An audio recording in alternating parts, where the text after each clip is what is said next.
ऐसा मत अविश्वास करना कि भजन करता हूं, प्रभु की शरण में हूं, मेरी चाह पूरी नहीं हुई, जब देखो जहां देखो वहीं असफलता, इसका मतलब है कोई प्रभु नहीं है, कोई मेरी बात नहीं सुन रहा, ऐसा मत मानना। वो असफलता दी ही जा रही परम सफलता के लिए।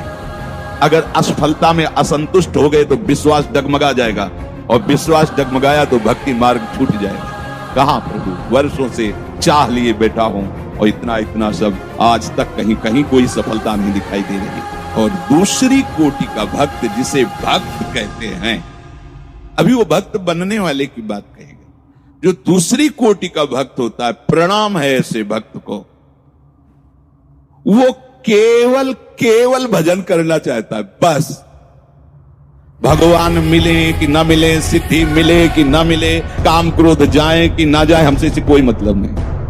हर क्षण मधुर मधुर केवल प्रभु का भजन बनता रहे, उनकी स्मृति बनती रहे। जब उनका मनावे मिलने, जब उनका मनावे विकार हटा दे, राधा राधा, कितना आनंद है। अभी देखो, जब विकार होता कहां, समझना चतुराई है ये। जब भजन नहीं होता, विषय चिंतन होता है, तब विकार होता है। भजन हो रहा है तो विषय चिंतन नहीं हो रहा, जब चिंतन ही नहीं हो रहा तो उसकी सत्ता ही नहीं है। केवल भगवत चिंतन की मांग कोई बिरला होता है ऐसा। पहली जो अभी बात बताई गई, लगभग लगभग इसी में सब होते हैं। ये शंका तुम्हारे हृदय से चली जानी चाहिए कि विषयों में सुख है ना कुछ तो है। ये शंका जब तक बनी रहेगी तब तक बहुत परेशानी है।